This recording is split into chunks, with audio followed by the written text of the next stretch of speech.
जाहिर सी बात है, आप जब मेरा वीडियो देख रहे हैं तो आप बहुत बड़े रेल फैन होंगे या आपको इंडियन रेलवे में नौकरी की तलाश होगी।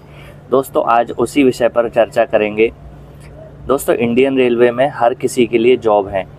10th पास वाले के लिए भी जॉब है, जिसने 10th के साथ ITI कर रखी है उसके लिए भी जॉब है, और जिसने पॉलीटेक्निक डिप्लोमा कर रखा है उसके लिए भी जॉब है। नॉर्मल 12th यदि पास है उसके लिए भी जॉब है, ग्रेजुएशन पास के लिए भी जॉब है। और जो पैरामेडिकल जॉब निकलती हैं यानी कि GNM ANM या नर्सिंग स्टाफ, जो लैब टेक्नीशियन होते हैं और फार्मासिस्ट होते हैं, उनके लिए भी इंडियन रेलवे में जॉब आती हैं।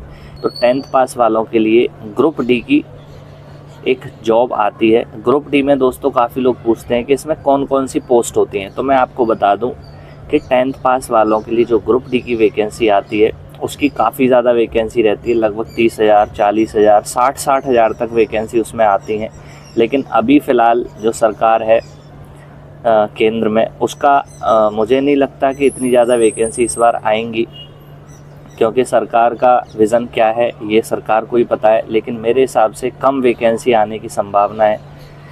और इसमें जो पोस्ट होती हैं वो पॉइंट्समैन, आपने स्टेशन पर देखा होगा स्टेशन मास्टर रहते हैं वाइट कलर की ड्रेस में, उसके अलावा एक ग्रे कलर की ड्रेस में जो रहते हैं उनको पॉइंट्समैन बोला जाता है। वो झंडी वगैरह दिखाते हैं। इसके अलावा उनके कई सारे काम होते हैं, जैसे जब लोको पायलट या ट्रेन मैनेजर लाइन बॉक्स लेके आते हैं, अपनी जो पेटी होती है उसको उठवाने का काम पॉइंट्समैन का होता है। साथ में शंटिंग करवाने का काम, शंटिंग में इंजन के पाइप वगैरह, प्रेशर पाइप जो होते हैं उनको काटने जोड़ने का काम पॉइंट्समैन का होता है। साथ ही साथ में जब लोड कोई ट्रेन बंद होती है तो उसमें चैन गुटके लगाने का काम या हैंड ब्रेक लगाने खोलने का काम पॉइंट्समैन का होता है। इसी तरह से पॉइंट्समैन के काफ़ी सारे काम होते हैं, जो कि एक D क्लास की जॉब होती है।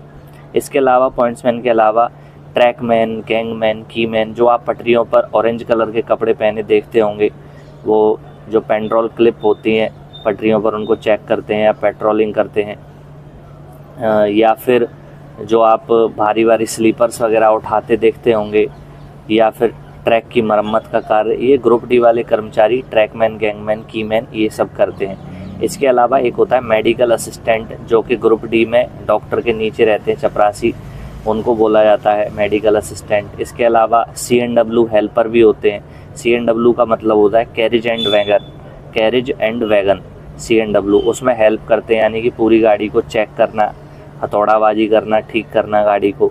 कोई भी जैसे ट्रेन है उसमें जो ट्रेन की ब्रेक शू होते हैं वो जब घिस जाते हैं उनको चेंज करना, या कहीं से टूट फूट हो रही है ट्रेन में उसकी बेल्डिंग, मरम्मत, ये सब काम ग्रुप डी के कर्मचारी का रहता है। वर्कशॉप में भी इसी तरह के काम ग्रुप डी के कर्मचारियों के होते हैं। जो गेट पे रहते हैं, गेट को खोलना बंद करना, ये भी उन्हीं का काम होता है ग्रुप डी के कर्मचारियों का। तो ये ग्रुप डी में इस तरह की वैकेंसी निकलती है।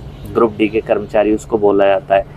इसमें जो पॉइंट्समैन है वो सबसे अच्छी पोस्ट है, और पॉइंट्समैन से भी अच्छी है मेडिकल असिस्टेंट। यदि मेडिकल असिस्टेंट की वैकेंसी इस बार आती है तो मेडिकल असिस्टेंट को आप पहले नंबर पे रख सकते हैं। उसके सेकंड नंबर पे पॉइंट्समैन सबसे बेस्ट पोस्ट है, सबसे अच्छी है, उसको आप पहले नंबर पर रखें। और पॉइंट्समैन का जो आँखों का टेस्ट होता है वो थोड़ा सा ट्रेन मैनेजर और स्टेशन मास्टर की तरह ही होता है, हार्ड होता है। बाकी सबसे हार्ड जो आँखों का टेस्ट होता है वो असिस्टेंट लोको पायलट ALP का होता है। उसके बाद जो मेडिकल होता है वो ट्रेन मैनेजर और स्टेशन मास्टर और पॉइंट्समैन, ये 3 लोगों का A2 कैटेगरी का मेडिकल होता है। इसके अलावा फिर अलग अलग हैं, A3, B1, B2, B3, C1, C2, C3, इस तरीके से मेडिकल स्टैंडर्ड डाउन होते जाते हैं। जिसकी आंखों में पॉइंट है वो भी अप्लाई कर सकते हैं रेलवे में, ऐसा नहीं है उसको रिजेक्ट कर दिया जाएगा। जो दूसरी पोस्ट होती है जिनमें आंखों की इतनी ज़्यादा अहमियत नहीं होती है और नॉर्मल मेडिकल होगा, हल्का फुल्का, बस आपको जांच लिया, फिजिकली फिट होना चाहिए बस, उसको वो भी पास हो जाता है इंडियन रेलवे में। तो दोस्तों अभी असिस्टेंट लोको पायलट की और टेक्नीशियन की वैकेंसी तो भरी जा चुकी है, तो इसका तो फॉर्म आप नहीं भर सकते, अगले साल जब भी वैकेंसी आएगी तभी भर सकते हो। इसके अलावा अभी जूनियर इंजीनियर का फॉर्म चल रहा है तो वो आप भर सकते हैं। पैरामेडिकल की वैकेंसी आने वाली है 17 अगस्त से, उसका फॉर्म आप भर सकते हैं। इसके अलावा RRB NTPC की आ रही है जिसमें 12th पास चाहिए, 12th पास वाले भी भर सकते हैं और ग्रेजुएशन पास वाले भी भर सकते हैं RRB NTPC। इसके बाद ग्रुप डी की वैकेंसी आएगी उसमें 10th पास वाले सभी लोग भर सकते हैं जो 10th पास हैं।